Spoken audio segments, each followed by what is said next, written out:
ഇറാനുമായുള്ള ഏതൊരു നയതന്ത്ര കരാറിലും യുറേനിയം സമ്പുഷ്ടീകരണം തടയുന്നതിലുപരി അവരുടെ ആണവ അടിസ്ഥാന സൗകര്യങ്ങൾ പൂർണ്ണമായും പൊളിച്ചു നീക്കണമെന്ന് ഇസ്രയേൽ പ്രധാനമന്ത്രി ബെഞ്ചമിൻ നെതന്യാഹു അമേരിക്കൻ ജൂത സംഘടനകളുടെ വാർഷിക സമ്മേളനത്തിൽ സംസാരിക്കവെയാണ് കഴിഞ്ഞ ആഴ്ച താൻ പ്രസിഡന്റ് ഡൊണാൾഡ് ട്രംപിനെ അറിയിച്ച കർശന നിലപാടുകൾ നെതന്യാഹു വെളിപ്പെടുത്തിയത്. വെറുമൊരു നിരോധനമല്ല, മറിച്ച് ആണവായുധ നിർമ്മാണത്തിന് സഹായിക്കുന്ന ഉപകരണങ്ങളും സംവിധാനങ്ങളും ഇല്ലാതാക്കുകയാണ് വേണ്ടത് എന്ന് അദ്ദേഹം ആവർത്തിച്ചു. ഇറാനിൽ നിന്ന് സമ്പുഷ്ടീകരിച്ച ആണവ വസ്തുക്കൾ പുറത്തെത്തിക്കണമെന്ന ഉറച്ച നിലപാടിലാണ് ഇസ്രായേൽ. അമേരിക്കയും ഇറാനും തമ്മിലുള്ള രണ്ടാം വട്ട ചർച്ചകൾ ഈ ആഴ്ച നടക്കാനിരിക്കെയാണ് നെതന്യാഹുവിന്റെ ഈ നീക്കം.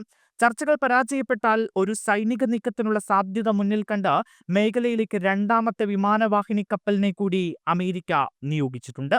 അതേസമയം ചർച്ചകളിൽ വിട്ടുവീഴ്ചയ്ക്ക് തയ്യാറാണെന്ന സൂചന നൽകി ഇറാൻ നയതന്ത്ര പ്രതിനിധികൾ രംഗത്തെത്തിയിട്ടുണ്ട്. സാമ്പത്തിക നേട്ടങ്ങൾ ലക്ഷ്യമിട്ട് എണ്ണ, വാതക മേഖലകളിലും ഖനനത്തിലും സംയുക്ത നിക്ഷേപങ്ങൾക്ക് തയ്യാറാണ് എന്നും വിമാനങ്ങൾ വാങ്ങുന്നതടക്കമുള്ള കാര്യങ്ങൾ ചർച്ചയിലുണ്ട് എന്നും ഇറാന്റെ സാമ്പത്തിക നയതന്ത്ര വിഭാഗം ഡെപ്യൂട്ടി ഡയറക്ടർ ഹമീദ് ബൻഗാരി വ്യക്തമാക്കി. നയതന്ത്ര തലത്തിൽ മഞ്ഞുരുകൾ ദൃശ്യമാകുമ്പോഴും ഇറാനിലെ നിലവിലെ ഭരണകൂടത്തിനെതിരെയുള്ള പ്രതിഷേധങ്ങൾ ആഗോളതലത്തിൽ ശക്തമാവുകയാണ്. ഇറാന്റെ മുൻ രാജകുമാരൻ റസ പഹ്ലവിയുടെ ആഹ്വാനപ്രകാരം മ്യൂണിക്കിൽ മാത്രം 2.5 ലക്ഷത്തോളം ആളുകളാണ് തെരുവിലിറങ്ങിയത്. സാമ്പത്തിക പ്രതിസന്ധിയെ തുടർന്നുണ്ടായ പ്രതിഷേധങ്ങളെ ഇറാൻ ഭരണകൂടം അടിച്ചമർത്തുന്നതിനെതിരെ ലോകമെമ്പാടുമുള്ള പ്രധാന നഗരങ്ങളിൽ വൻ പ്രതിഷേധ പ്രകടനങ്ങളാണ് നടക്കുന്നത്.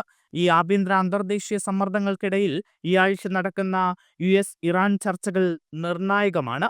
ഇത് ലോകരാജ്യങ്ങൾ ഏറെ സസൂക്ഷ്മതയോടുകൂടി തന്നെ നിരീക്ഷിച്ചു വരികയാണ്.